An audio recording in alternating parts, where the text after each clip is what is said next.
faire, on a la fatigue, il y a les préparations matérielles qui prennent parfois du temps, les petits-enfants, tout ça, et donc le temps de l'Avent, souvent, il passe comme une flèche, et on se dit, je n'ai pas vu le temps de l'Avent passer, et je n'ai pas pris le temps de bien m'y préparer. Et donc on s'est dit, eh bien, on va prendre le temps d'une matinée pour se poser, pour prendre le temps d'entrer dans ce temps de l'Avent. Et je remercie le Père André Merville qui a tout de suite accepté. Le premier temps que l'on vivra, que nous proposera le Père André, c'est de comprendre le prophète Isaïe. Parce que pendant le temps de l'Avent, eh bien, on entendra beaucoup de lectures, presque tous les jours, des lectures du livre du prophète Isaïe. Et donc, c'est important de pouvoir le comprendre. Et donc, André nous donnera quelques clés. Voilà, vous avez sous les yeux une carte. Il faut toujours commencer par là, puisque ce prophète, il a existé, c'est sûr et certain. D'ailleurs, on l'appelle le Saint Isaïe. Et moi, je pense que c'est un très grand saint, c'est un très grand personnage.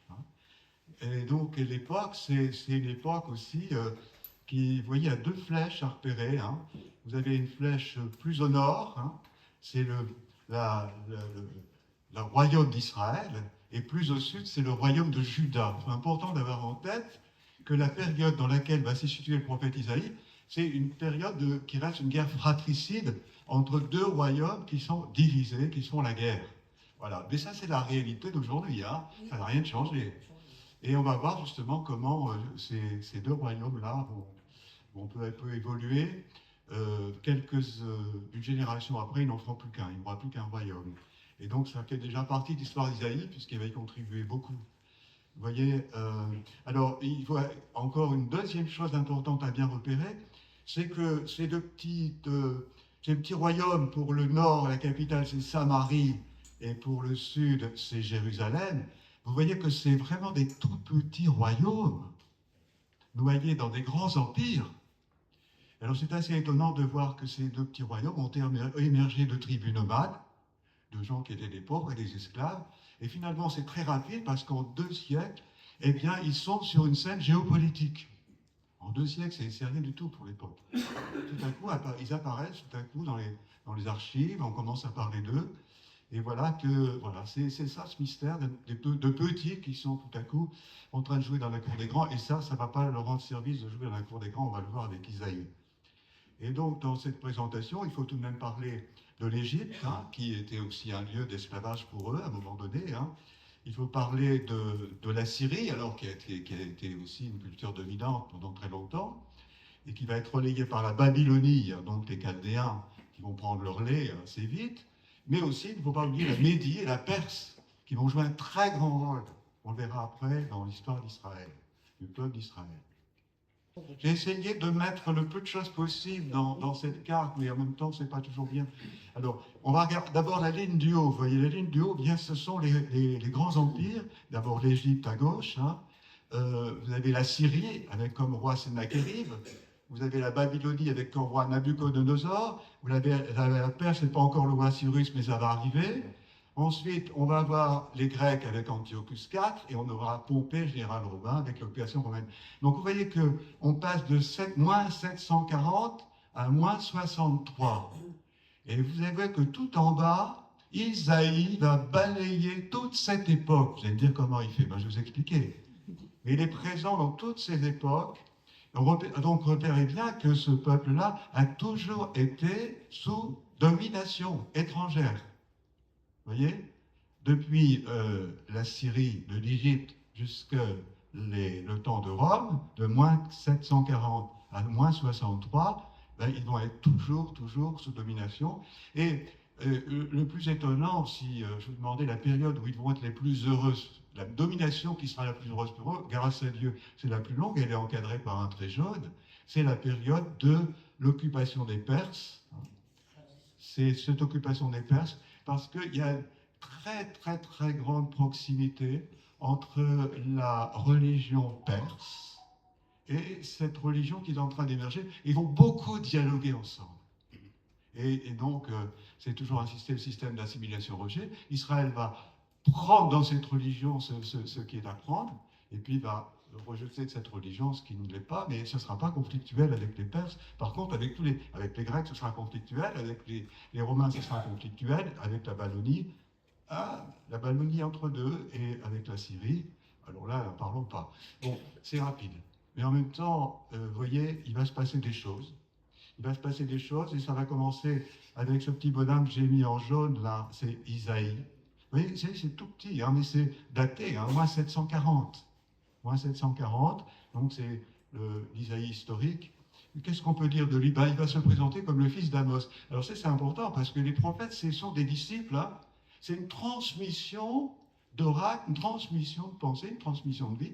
Voilà. Il est précédé par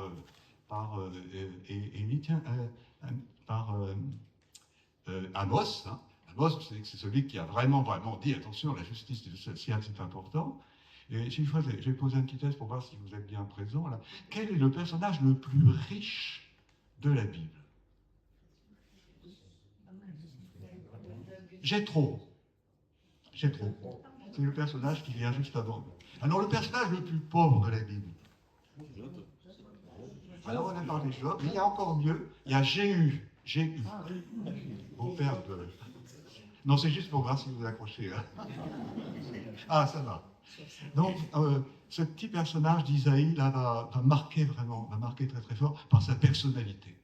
Donc c'est ça, les prophètes, c'est des gens qui n'ont pas peur. Peut-être que les chrétiens, c'est des gens qui n'ont pas peur. Mais en tout cas, c'est sûr qu'il n'avait pas peur, et sa personnalité s'est imposée, en particulier sur deux rois, hein, je les ai encadrés, Akaz et Ézéchias. Alors Akaz, c'est une relation très conflictuelle avec Isaïe, hein, parce que Akaz, il va vraiment, quelque part,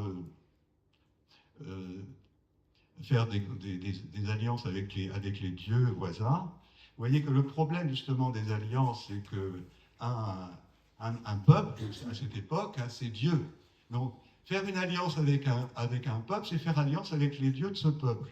Et c'est là où va être le grand combat d'Isaïe en disant, nous avons un Dieu qui a toujours montré qu'il était avec nous, et donc si vous faites alliance avec les autres peuples, eh bien, alors vous sortez de l'alliance. Et donc, on voit très, très vite la pression de la Syrie qui menace l'occupation. Hein. Il y a une première tentative d'occupation, et là, le roi Ézéchias va être tenté de faire une alliance avec la Syrie, et Isaïe va lui dire, ne fais pas d'alliance avec la Syrie. Isaïe a un très très gros ascendant sur Ézéchias. Contrairement à Akaz, avec Ézéchias, il va lui dire, fais confiance. Je n'ai pas mis tous les textes, fais confiance à Dieu. Or, il se trouve que les armées d'Assyrie sont arrivées, Sennacherib est arrivé devant Samarie, qui était la première ligne au nord, voilà. Et Samarie, il ne va pas chuter tout de suite, mais ils vont ensuite faire le siège de Jérusalem, et ils vont lever le siège et repartir. Ça va être considéré comme un miracle. Parce que les Assyriens ne faisaient pas... C'était sérieux hein, quand ils faisaient un siège. Mais alors après, il va quand même avoir une correspondance avec la Samarie, avec le roi de Samarie. La même chose, c'est que les successeurs d'Isaïe, parce que je parle des successeurs d'Isaïe, vont dire surtout fais pas alliance avec la Syrie. Et donc, ils vont vouloir faire alliance avec les Syriens. Ce sera la chute de la Syrie et ce sera la fin du royaume du Nord. Ce sera la fin du royaume du Nord et du coup, il n'y aura plus qu'un royaume. Et quand Josias va tout regrouper ça, voilà. Donc, c'est étonnant. Vous voyez, ils sont vraiment enracinés dans une histoire. C'est ça qu'il fallait dire. Hein. C'est ça qu'il fallait dire.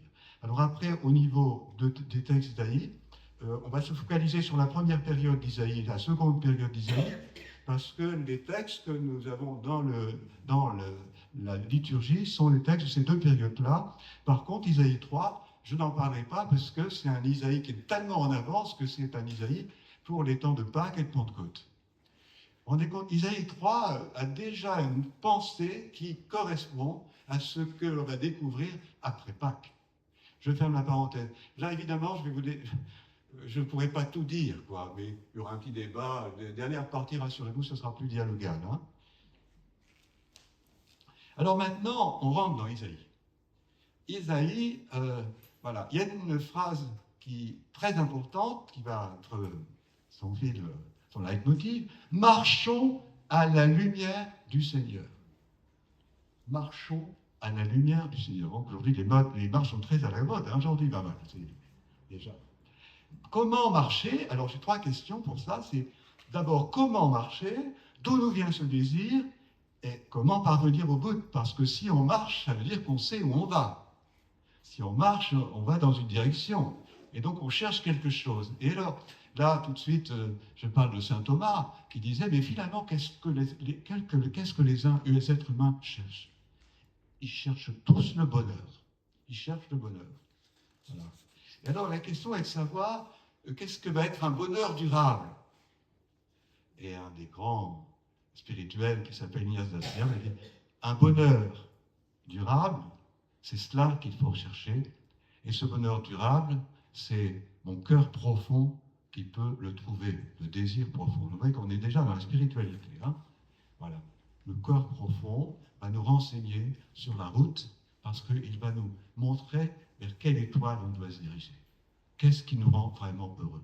Alors, d'où nous vient ce désir d'avancer? Ben pour nous, et comme pour le prophète, c'est toujours expérimentiel, c'est toujours expérimental. C'est toujours à travers son expérience qu'il va pouvoir dégager la vérité. Alors, tout à l'heure, il y aura un temps d'adoration. Hein. Temps d'adoration, ça peut, quand on n'est pas habitué, il y a la première chose à dire, mais finalement, dans mon histoire, qu'est-ce qui m'a rendu vraiment heureux? Et on peut vraiment, devant Jésus, dire, mais qu'est-ce qui m'a rendu vraiment heureux? Et il faut garder en mémoire ces choses-là.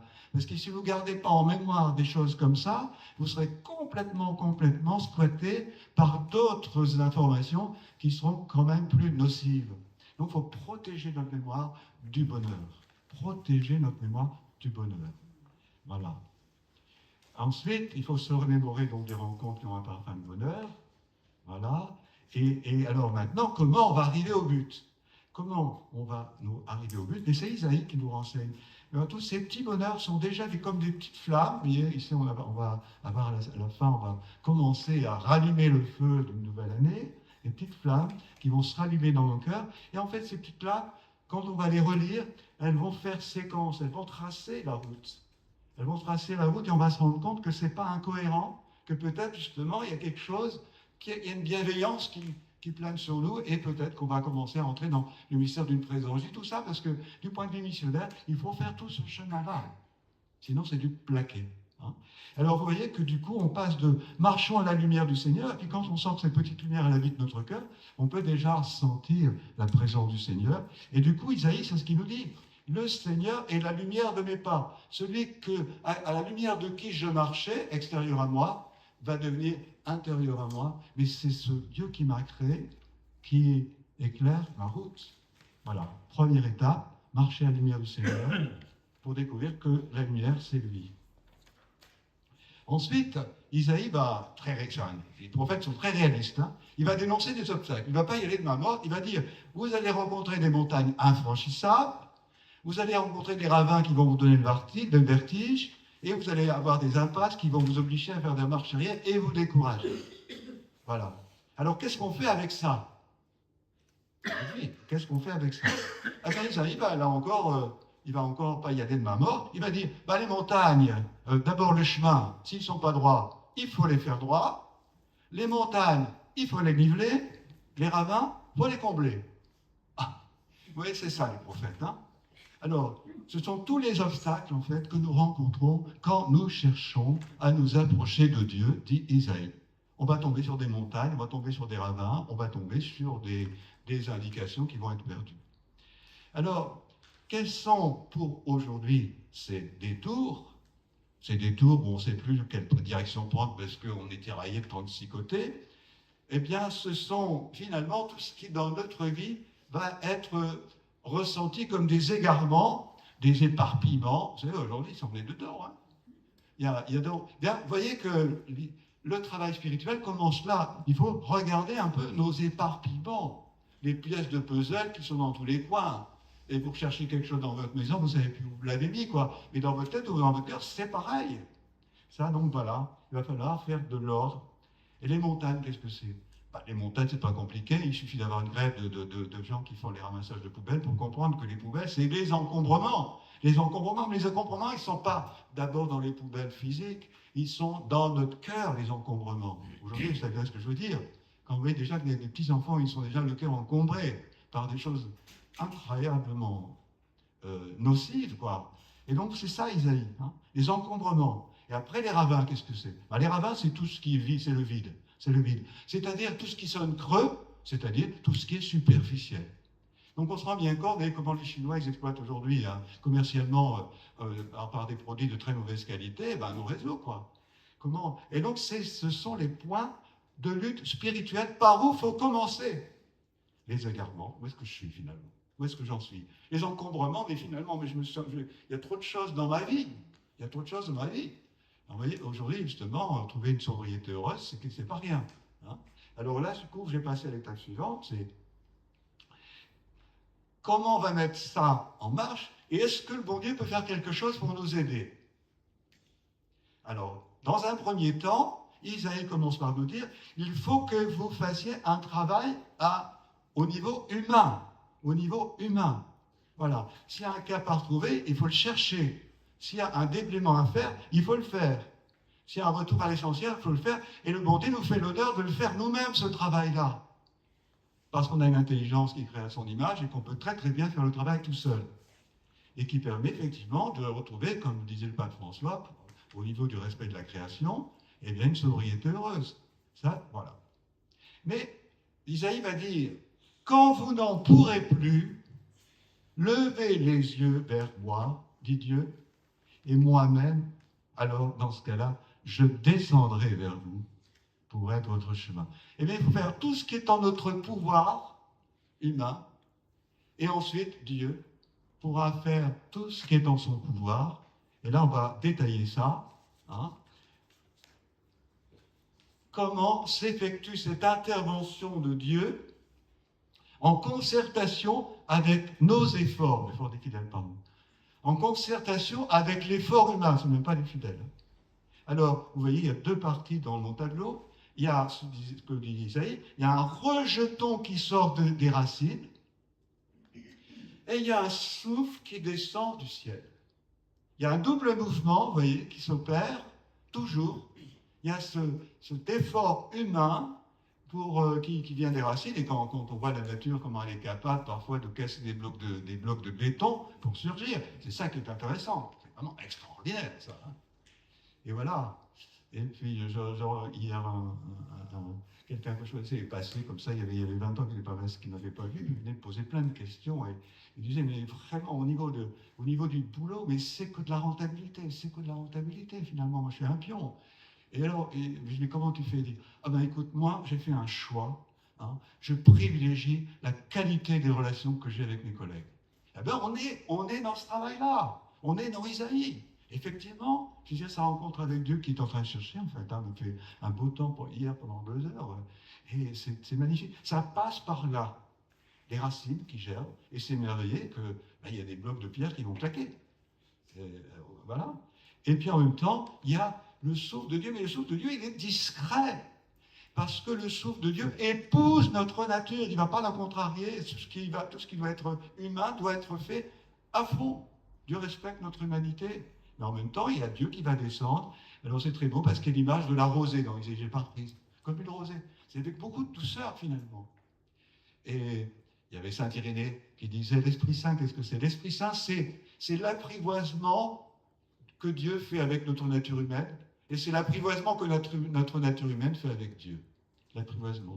Dans le Petit Prince, vous voyez, ce Petit Prince qui est de Saint-Exupéry, là, c'est une grande sagesse pour le XXe siècle. Hein. Voilà. Il y a l'apprivoisement. Il faut se laisser apprivoiser par l'Esprit Saint, puis l'Esprit Saint, il s'habitue à nous aussi. Et bon Dieu, il n'a pas fini de s'habituer à nous. Enfin, c'était un long travail pour Dieu de nous comprendre, on verra après. Alors, vous voyez, qu'est-ce que l'Esprit Saint va distiller? Eh bien, c'est décrit par le prophète Isaïe, l'esprit de sagesse, Isaïe. Et moi, l'esprit de sagesse, c'est toujours sagesse divine, c'est-à-dire accepter les épreuves. C'est la sagesse divine, vous ne pouvez pas, ça humainement, ça ne passe pas, ça. Discernement divin. Le discernement, qu'est-ce que c'est? C'est faire la vérité. Et donc, vraiment, pointer le mensonge, pour être capable de nommer le mensonge. Nommer le mensonge pour pouvoir faire émerger la vérité, c'est le discernement. Donc, on a besoin de l'aide de Dieu pour ça. Le conseil, C'est le conseil divin. Qu'est-ce que c'est? C'est s'ouvrir à l'élévation. Isaïe va dire, comme les cieux sont élevés au-dessus de la terre, comme le cosmos est toujours en expansion, mais Dieu, on n'arrivera pas à le dire puisqu'il est toujours en expansion dans cette tête. Dans ça encore. Vous savez, le cosmos, qui avec ses milliards de galaxies, c'est qu'une petite goutte d'eau par rapport à Dieu. Hein. Ce cosmos de milliards d'années-lumière, c'est une petite goutte d'eau. Isaïe, c'est Isaïe qui dit ça, c'est une petite goutte d'eau. C'est fou quand même. Mais il faut accepter justement cette distension, quoi. C'était dimanche quelqu'un qui avait parlé d'une chanson dans laquelle on tutoyait Dieu, puis on accuse Dieu, tout ça, etc. Ouais, c'est pas Isaïe, ça. Hein. Alors après, il y a le courage divin. Le courage divin, c'est d'affronter les persécuteurs. Isaïe n'a pas eu peur, aucun prophète n'a eu peur. Et c'est comme ça qu'ils étaient respectés d'ailleurs. Hein. Alors ensuite, la connaissance. Alors la connaissance, c'est la connaissance divine, j'ai mis, accueillir le feu de l'amour. Ce feu de l'amour, c'est quelque chose qui nous dépasse, et voilà, et ça est donné, c'est donné quand ça doit être donné. Voilà, tous les grands saints l'ont connu à un moment de leur vie, peut-être vous aussi. Et ensuite, il y a le respect divin, c'est craindre d'offenser l'amour divin. Voilà. Et ça vient de Dieu. Il y a Dieu qui peut nous instruire sur ces points-là. Si on veut s'instruire tout seul sur ces points-là, on va se planter. Parce que c'est pas à notre niveau. Là, on a vraiment besoin de son aide. Ensuite, voilà. Ça va jusque-là, vous suivez? C'est pas trop vite? De toute façon, vous retrouverez tout. Alors maintenant, on n'est pas en bout. Qu'est-ce qui va nous permettre d'accueillir justement cette grâce, ce secours de Dieu, cette main tendue d'en haut? Ah, là, voilà. On arrive vraiment dans le corps du sujet. Et je donne la parole à Isaïe, mais Isaïe donne la parole au Seigneur. Ainsi parle le Seigneur. Votre salut, écoutez bien, parce qu'on est dans l'avant, est dans le calme et la confiance. C'est-à-dire que si on ne prend pas du temps pour laisser d'entendre ça, on passe à côté. Comment il peut nous dire ça? Votre salut est dans le calme et la confiance. Et Isaïe ajoute, mais vous ne voulez pas. Qu'est-ce qui se passe? Et alors Dieu va vraiment, à travers la bouche d'Isaïe, va nous donner des paroles de consolation extraordinaires. Là, on est évidemment dans le chapitre 40. Ça, c'est la deuxième semaine du temps d'Isaïe. Ne crains pas, je suis ton Dieu. Je te prends par la main et tu mettras ta joie dans ton Seigneur. Isaïe 41. Vous trouverez ça dans vos textes pour la semaine. Alors après, évidemment, quand ils sont surtout... C'est la période de l'esclavage, hein, c'est la période en Babylonie. Hein. Et alors surtout, mais le Seigneur nous a abandonnés, le Seigneur nous a abandonnés. Alors il répond, mais tu ne cesses de dire, le Seigneur m'a abandonné, le Seigneur m'a oublié. Une femme oublie-t-elle son petit enfant? Reste-t-elle sans pitié pour le fruit de ses entrailles? Et Isaïe explore, même si des femmes oubliaient, moi, je ne t'oublierai pas. Vois, je t'ai gravé sur les paumes de mes mains. Ne crains pas, tu as du prix à mes yeux et je t'aime. Ça, c'est l'évangile, on est déjà dans l'évangile, complètement. Et alors, vous voyez, j'ai mis un petit cœur sur en haut à gauche. Faire confiance à quoi? À une déclaration d'amour de Dieu. C'est une déclaration d'amour que je viens de lire. Et donc, faire confiance à cette déclaration, finalement, on n'a rien d'autre à faire, c'est d'accepter ça. Par contre, de l'autre côté, j'ai mis, alors ceux qui n'acceptent pas l'alliance, ceux qui n'acceptent pas l'alliance, Dieu les publie, non, ils jouent le jeu. Vous ne voulez pas de moi, l'orgueil des êtres humains devra plier. Les gens hautains seront abaissés parce qu'ils vont devoir se débrouiller tout seuls, avec leurs ennemis. Vous voyez, ça c'est Isaïe. Alors on n'est pas encore au bout. Qu'est-ce qui nous empêche d'accueillir cette grâce? Donc on a bien entendu que c'est une rupture de contrat de confiance. Dieu a scellé une alliance avec nos pères, et ce manque de confiance en Dieu, qui nous a donné sa parole, donc sa parole c'est une déclaration d'amour, quand on dit la parole de Dieu, on lit la parole de Dieu. La parole de Dieu c'est une déclaration d'amour, depuis Isaïe, même encore avant, bien avant. Voilà. Et donc, ce manque de confiance à quelqu'un qui nous a donné la parole, eh bien, donc il porte atteinte à l'honneur de Dieu, au plus intime de sa personne. Parce que comme il livre son cœur, vous savez bien que quand les fiançailles, c'est le temps On ne va pas dire n'importe quoi, parce que quand on ouvre son cœur, on ouvre son cœur. Hein. Ben, Dieu ouvre son cœur, et puis et on le salue. Voilà. Et c'est cette offense-là que tous les prophètes vont appeler péché. Rien d'autre. Rien d'autre. Rien d'autre. C'est ça. Voilà. Et alors maintenant, qu'est-ce qui provoque, maintenant, on va arriver dans le concret, qu'est-ce qui provoque cette rupture de lien qui nous unit depuis nos origines, dès avant la création, à Dieu? Genèse. Alors moi j'ai noté, tout simplement, l'oubli de sa générosité envers nous, puisqu'il nous a donné son cœur. Alors du coup, qu'est-ce qui fait qu'on a pu lâcher? Alors là, ben justement, et c'est là on voit justement le problème de la tentation, parce que les gros péchés, bon, les gros péchés on les voit, mais c'est, regardez, là on arrive dans l'examen inconscient, parce qu'on s'est laissé distraire, dissiper, dérouter, anesthésier par des besoins qu'on ne cesse de s'inventer. Cherchez pas ailleurs. Eh bien, Isaïe ne parle jamais des vertus. Il ne parle jamais des vertus. Non, il va à la racine. Il va à la racine. Il ne faut pas chercher plus loin. C'est pas compliqué. C'est notre distraction. Moi, je suis un homme distrait. Ben, justement, j'ai du boulot. Hein. J'aurais été. Tout le monde me connaît. Les amis connaissent bien. Mais oui, mais c'est là. Ben, mon péché, c'est ça. Parce que je ne fixe pas assez mon attention. Parce que l'oraison, ben, un petit peu à la fois, ça vient quand même à la fin. Quand on arrive vieux, c'est pas encore. Non, pardon Seigneur, mais il y a encore beaucoup à faire. Priez pour moi. Oh, Dieu mon Dieu. Mais quand même, vous voyez, la distraction, quelquefois, vous demandez au péché, quel est mon péché? Moi, je cherchais jusqu'au jour où il me disait, André, c'est ta distraction. Ben oui. Ben si, c'est clair. Mais donc, mais en même temps, je fais un gros travail là-dessus. Je fais un gros travail aussi là-dessus, grâce à l'Esprit Saint, avec l'Esprit Saint. Je ne sais pas si le jour de ma mort, j'y arriverai, mais peut-être. Et encore. Si, j'ai confiance. Alors, là, maintenant, on va encore entendre un Dieu qui parle et qui a un cœur blessé.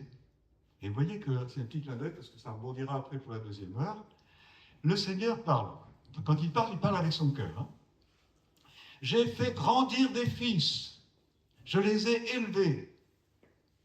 Le bœuf connaît son propriétaire. L'âne, il connaît la mangeoire de son maître. Il sait qu'il lui donne à manger l'âne. Mais mon peuple, lui, ne me reconnaît pas. Mon peuple ne me comprend pas. Les animaux savent qu'il leur donne à manger. Nous, on ne le sait même plus. C'est ça. Alors ça, c'est le cri du cœur de Dieu. Hein. Isaïe 1, vous retrouvez ça dans le texte. Ça, et c'est important. Ici, on ne le fait pas maintenant. Mais après, il faut laisser descendre ça pour nous rejoindre, pour laisser résonner ça. Parce que c'est vraiment Dieu qui dit ça. Donc on voit quelque part que Dieu a quand même un cœur d'enfant. Hein. Alors maintenant, on n'est pas encore au bout, mais on y arrive. Comment peut se faire un renouvellement d'alliance? Alors, le renouvellement d'alliance, c'est ça le pardon. Le pardon, c'est un renouvellement d'alliance. Alors, qu'est-ce que fait le renouvellement d'alliance? Il va faire deux choses. Il va effacer les dettes qu'on a envers Dieu, il va dire tu ne peux plus rien. Et c'est pas nous, et pas seulement ça, il rend possible l'accueil d'une nouvelle relation de confiance. Vous savez, quand il y a une corde qui se casse, qu'on refait un nœud, après, il ne va plus casser à l'endroit du nœud. La corde ne va plus casser à l'endroit du nœud. Elle cassera ailleurs. Mais vous voyez que refaire alliance avec Dieu, ça va en fait quelque chose qui va faire une alliance encore plus forte que celle d'avant. Voilà ce que fait Dieu. Donc vous voyez que la question de la confession, ce n'est pas seulement l'effacement. Confesser ses péchés. Mais là, on dit la confession, mais ça c'est quand c'est simplement frotter ses pieds sur le paillasson. Mais le plus important dans la célébration, c'est la célébration du pardon, oui ou non? Oui. Et donc c'est la joie de Dieu. Réfléchissez bien. Donc il ne faut pas trop s'attarder sur le paillasson. Hein. Il faut rentrer. Et entendre la grande prière qui va nous remettre dans la joie de notre baptême, à l'état pur. Je ferme la parenthèse. Alors, d'abord, il y a une parole de vérité qu'Isaïe va expérimenter dans sa chair. Ça, je veux dire, l'année de la mort du roi Osias. Je vis le Seigneur. Donc, ça, quand il donne des noms, ça veut dire que c'est vraiment quelque chose d'historique. Hein. Je vis le Seigneur sur un trône grandiose, surélevé. Sa traîne remplissait le sanctuaire. Les séraphins se criaient de l'un à l'autre, Saint, Saint, Saint le Seigneur. Je me criais, malheur à moi, je suis perdu, car je suis un homme aux lèvres impures. Mes yeux ont vu le roi, Yahvé Sabaoth.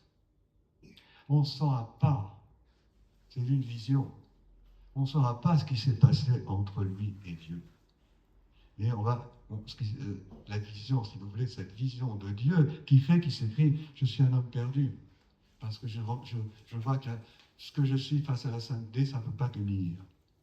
Et j'ai entendu l'ange qui a touché ma bouche en disant « Ceci a touché ».